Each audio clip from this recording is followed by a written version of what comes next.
Victor Wembanyama is 22 years old. He's averaging 24 points, 11 rebounds, and 3 blocks per game. Wembanyama, goes back and puts it down! Are you kidding me? Come on, unicorn! In the driveway when you're 8 years old, what do? Wemby 3, you bet! Plus the foul! The San Antonio Spurs are 41-16, second in the Western Conference, riding a 9-game win streak. Everything looks perfect, but I'm about to show you why the Spurs are wasting the most important 4 months of their franchise's future. July 6, 2026, that's the date Victor Wembanyama becomes eligible to sign a rookie contract extension with the San Antonio Spurs.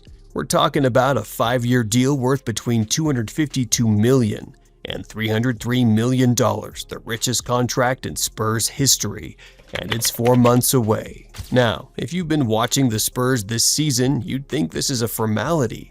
Wemby's putting up 24, 11, 3 blocks. He just dropped 28 points and 15 rebounds against the Kings, 21 and 17 against the Pistons.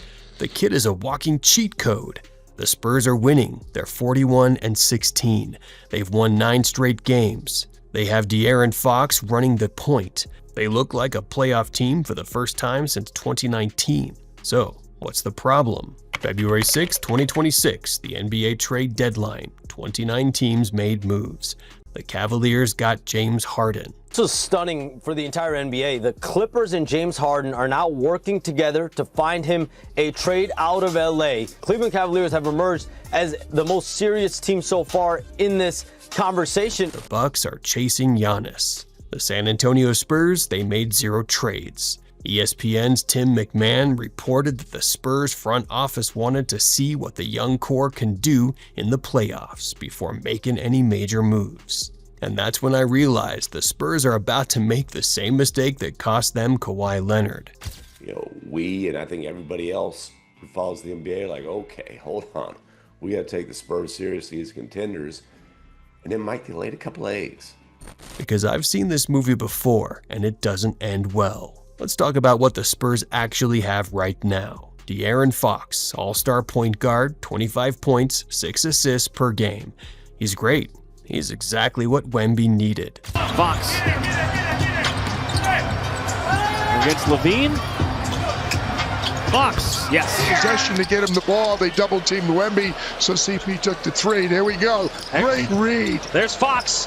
De'Aaron Fox.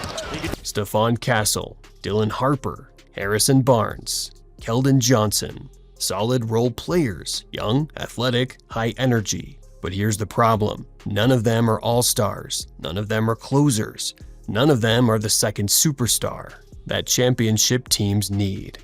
Look at every NBA championship in the last 20 years. Lakers had LeBron and AD. Celtics had Tatum and Brown. Warriors had Steph, Clay, and Draymond. Bucks had Giannis and Middleton. Raptors had Kawhi and Siakam. The Spurs have Wemby and Fox. That's not enough. And here's what kills me. They had options.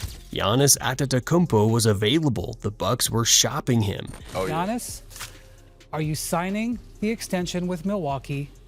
Yes, then you're not going anywhere. No, then you're going to get traded. Imagine Wemby and Giannis in the same front court. That's a dynasty. Lauri Markkanen. The Jazz were taking calls. A 7-footer who can shoot 40% from 3 and give you 25 a night. Perfect fit next to Wemby. Herb Jones, elite 3 and D wing. Exactly what the Spurs need on the perimeter. The Spurs have 7 first-round picks between 2026 and 2031. They have cap space. They have young players to trade. They have everything they need to make a move. And they did nothing. Because the Spurs front office believes in internal development. They believe in letting the young core grow together. They believe they have time. But time is the one thing they don't have. Let me take you back to 2017. The San Antonio Spurs are 61-21. Second seed in the West. Kawhi Leonard is 25 years old. In his absolute prime, 25 points per game. 2-time Defensive Player of the Year, Finals MVP. the best two-way player in basketball. The Spurs make the Western Conference Finals. They're one series away from the NBA Finals. Leonard with the floater. Yes. Oh, come on. Boy, that's a tough shot. Crowder. Warren to Chandler. No. Anderson. Good help. Pass to Leonard. Kawhi. Foul! And one! They get swept by the Warriors. And you know what the Spurs did that summer? Nothing. They trusted the system. They believed in internal development. They thought Kawhi would stay loyal because that's what the Spurs players do. August 2017, Kawhi suffers a quad injury in the playoffs. It doesn't heal right. The 2017-18 season starts. Kawhi plays 9 games. That's it, 9 games. There's a dispute over his injury. The Spurs medical staff says he's ready to play. Kawhi's doctors in New York say he's not. Leonard fires from the corner.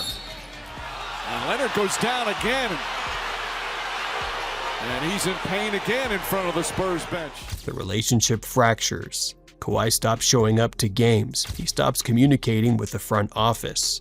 He ghosts the team. July 18, 2018, Kawhi Leonard demands a trade. The Spurs send him to Toronto for DeMar DeRozan. The deal is final. The Spurs will send Kawhi Leonard and Danny Green to the Raptors for DeMar DeRozan, Jakob Poeltl. 1 year later, Kawhi wins a championship with the Raptors. The Spurs missed the playoffs for 5 straight years. New NBA champion, and it's a team from Toronto, Canada. We, the North, are now we, the champions. The Raptors, the 2019 NBA champs. Greg Popovich's final years are spent rebuilding instead of competing for titles. Spurs fans burn Kawhi's jersey. They boo him every time he comes back to San Antonio. And Kawhi, he described the relationship as competitive loyalty with underlying love. Translation, it ended badly and everyone has regrets. So here's my question.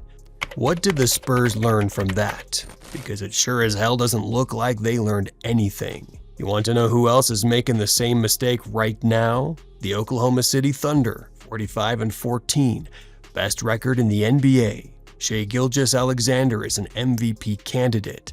They have the deepest roster in basketball, and they have 15 first-round picks. 15, the most in NBA history.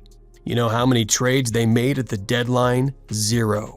GM Sam Presti said they're building for sustained success and don't want to rush the process. Sound familiar? Because in 2012, the Thunder had Kevin Durant, Russell Westbrook, and James Harden, 3 future MVPs on the same team. They made the finals. They lost to LeBron and the Heat. Who was that? Juwan Howard? No, Kevin Love tweeting that Eddie Curry finally got his ring. 4 months later, they traded James Harden to save $4 million in luxury tax. It's going to be hard. Oh, he stared at Wesley Johnson, and then he hits the 3. Wow. They never won a championship. And now, 14 years later, they're doing it again. They have 15 picks and won't trade them. They think they have time. The Spurs have 7 picks and won't trade them. They think they have time. But championship windows don't wait for you to be ready. The Suns waited too long to help Steve Nash. The Blazers waited too long to help Damian Lillard.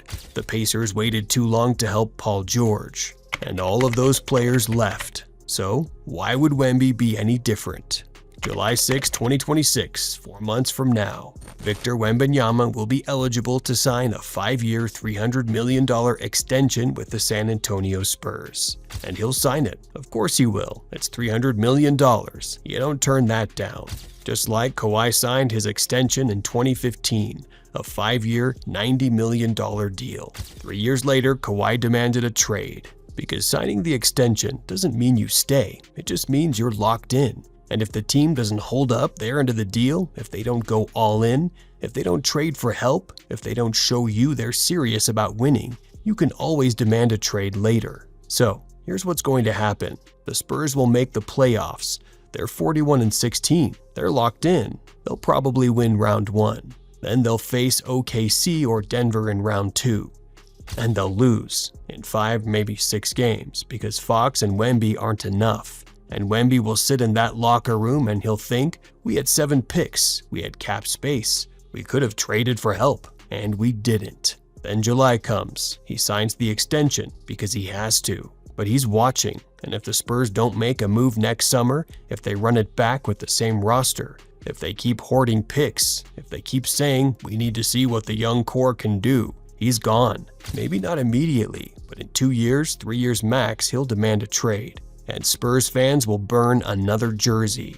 And the front office will say, we didn't see it coming. But they should have, because they've seen this movie before. Here's the thing about Victor Wembanyama. He's not Kawhi. Kawhi was quiet, distant, hard to read. Wemby is open, loyal, loves San Antonio. Spurs fans call him the anti-Kawhi. So maybe, just maybe, he'll give them more time. Maybe he'll be patient. Maybe he'll trust the process. But time is the one thing you can't get back.